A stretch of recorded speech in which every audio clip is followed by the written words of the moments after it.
Alright, hello and welcome to the replays for my 2018 UA Stun deck profile thingy, UA with extra negation effects and things of that nature. Terrible intros are my specialty, but yes, card on screen to the deck profile if you haven't seen it, or if you came here from there, thank you for watching both of these. It really does help out. But anyway, so today we're just taking a look at some of the replays to actually show things off, since, you know, the live deck profiles generally don't get to actually show you what the deck does, besides maybe some combos here and there. It's nice to show you guys some actual replays of the deck as well, so I'm going to try to start doing that for live deck profiles as well. So we're set up pretty well here. We have midfielder, rifle, rebounder, and a stadium, so we have the three cards we need to go ahead and set up our combo, and we have a strike and a judgment as well, so we kind of have to pick and choose what we're going to set and what we're going to discard there. So we'll go ahead and start rolling this one here. Actually, he's going first, so that changes things. So we'll set up for the Spirit Dragon, Special Dragon, Spirit of White. Now, Spirit Dragon really doesn't do anything against us, but we are going second, and we kind of do have to play through his board, so that changes our game plan a little bit. Now, what really bothers us about Spirit Dragon is the tag out, and then the effect that makes them indestructible. That's what's really going to get us here. So we're going to go ahead and search the Perfect Ace, but still go ahead and drop the Dreadnought Dunker, boost him to 3,000, try to go ahead and resolve his effect there. Obviously, I knew he had a Blue Eyes, but we're going to go ahead. He'll tag out. Now, they can't be destroyed, but during the same phase, I'm still going to strike that, just because the Dragon Spirit of White would go ahead and, you know, try to banish whenever one of our back row. So I figured I'd go ahead and just use the strike anyway, given that I have to. So it'll crash, but from there, he'll Veil our midfielder. Don't know why. It's not the card that's activating, but we'll just go ahead and set up a Perfect Ace there, because during the standby phase, he'll go ahead and try to resolve that effect. And we can just go ahead, Perfect Ace, and actually discard another one for that. Now, I figured with two cards in hand, he wouldn't have anything besides the alternative release, so I will go ahead and judgment that one there. And I was correct in that assumption. Now, we'll go ahead and Desires, and we'll actually get into a Fool's Drill Grids and a penalty box. We'll go ahead and search Signing Deal, which would have let us push for game, but I searched the last UA from my deck because I didn't check how many I had left. So I really shouldn't. That's weird that it's displaying midfielder for Perfect Ace.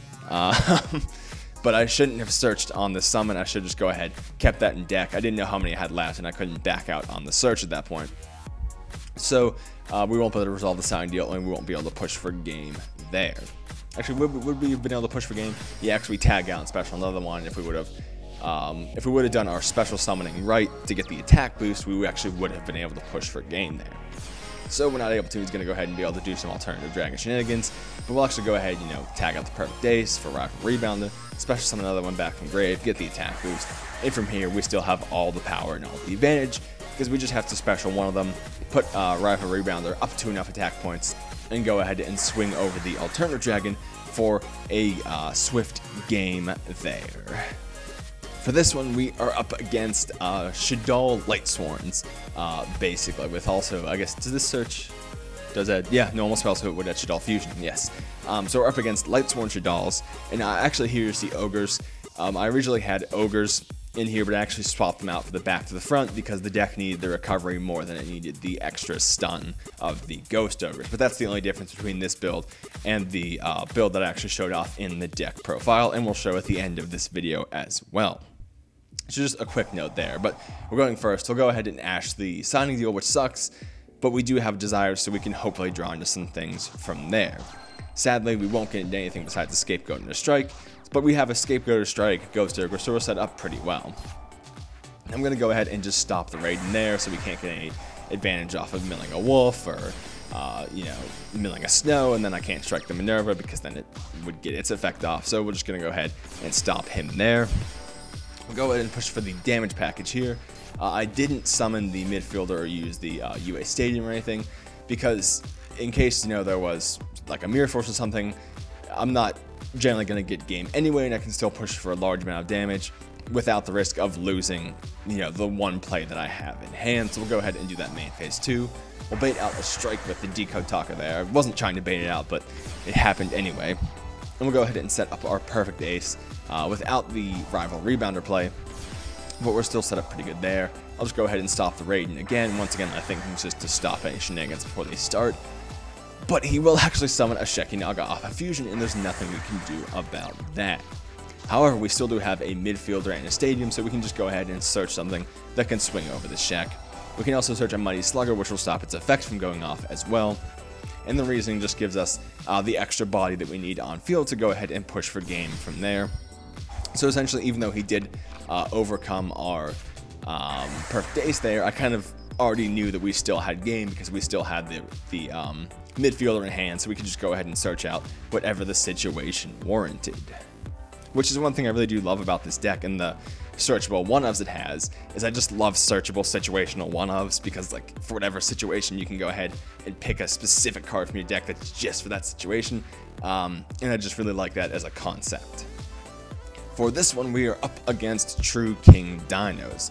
Now we're going first. As you can see, he has Soul Eating Oviraptor, he has True King Fire True King, which he will be able to resolve in his role, and an Ash, so he's opened not stellar, there's no diagram, but he doesn't have a terrible hand to say the least.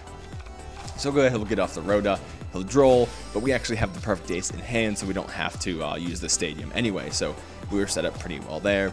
Now obviously the Oviraptor doesn't threaten us, but again, here's what I was talking about in the deck profile, where the Fire True King is enough attack that we have to negate it no matter what, even if we know he's not going to get the effect of any babies off, just because it has enough attack that it can swing over and threaten the perfect ace, so we have to negate it there. But he didn't have any follow-up play to that, so it actually was the correct move. Styron is going to get ashed. It's just part of the game.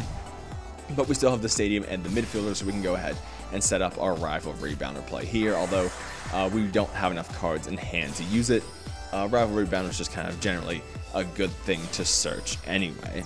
So we'll go ahead and set back up with the perfect ace, and he has the Miscellaneousaurus, but again, he could have went ahead and banished that and summoned Tyranno Affinity, but we still had, enough in hand that we'd be able to, like, normal summon something or special summon something and go ahead and push for game fairly easily from there.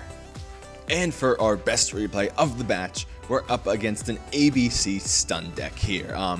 And this is actually the first duel out of two I did with this person. The second one, we actually talked and they asked, like, "Oh, David, is that you?" because I was playing UA, and I was like, "Oh, no, it's not, but I'm still another Yugi tuber," and they actually knew who I was, and we talked a little bit there, so it was nice to meet you, and I'm pretty sure you're watching now.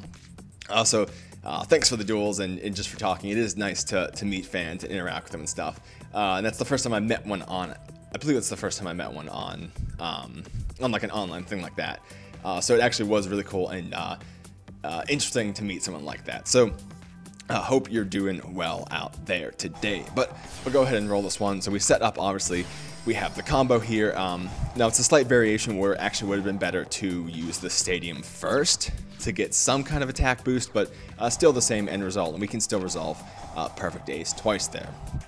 Obviously, we're going to get hit hanger just because it's a very strong card there. We'll go ahead, obviously, resolve the rival rebounder. Sadly, we don't have a perfect ace engraved, but we're still set up pretty well, and obviously we're going to hit the card demise as well because we can't let him get an extra 3 cards in hand.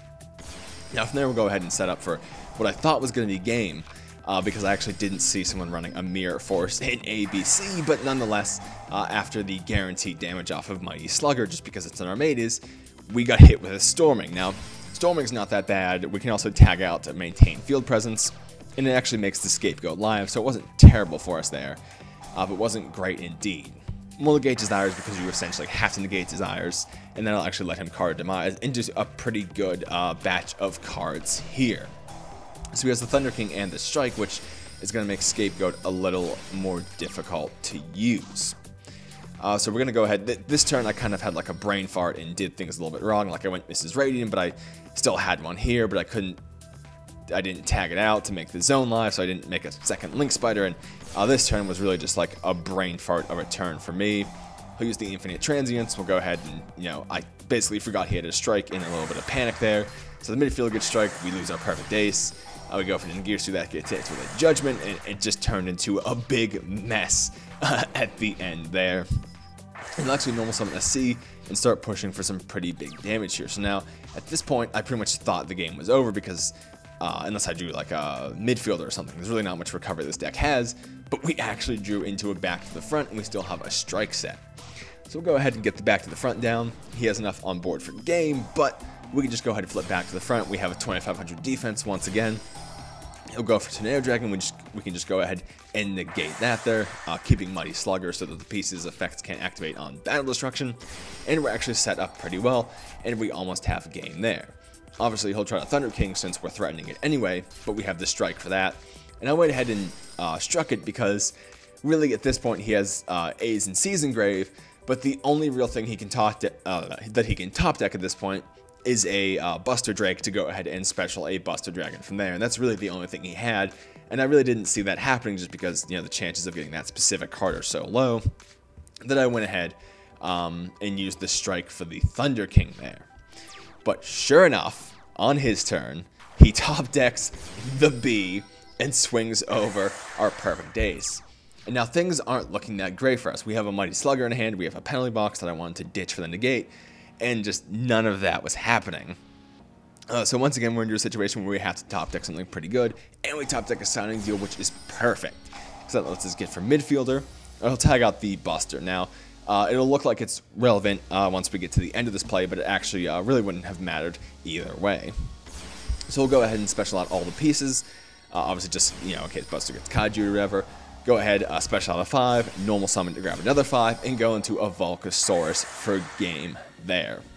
Now, he could have waited to tag out, and then actually the Volcasaurus obviously wouldn't have been able to hit Buster because he could have tagged out. But at that point, we could just go into Guy Dragon and push for game through the defense of one of them anyway. So, although it does seem relevant, it actually didn't matter at the end there.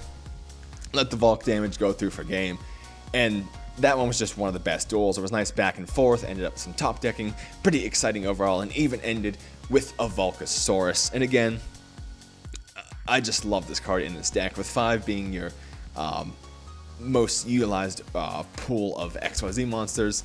It's just one of the best ones to have there too. Again, like basically what I said is just push for that easy game once you've done your damage in previous turns. But anyway, here's the little deck profile at the end for if you haven't seen the deck profile. If you do want to go check that out, it'd be greatly appreciated, but obviously I'll show it off at the end here if you're crunched for time or don't want to see that or anything of that nature. But once again, I wonder if I can put 2 cards to it on screen. If I can put another card to it on screen, I'll put a card to it on screen once again here. But anyway, usual plugs at the end of the episode. Links to my Twitter and Discord down in the description. Twitter, just some random Yu-Gi-Oh thoughts in addition to automatic tweets when new videos go out. And my Discord, where we just kind of hang out, talk about Yu-Gi-Oh, anime, other things of that nature.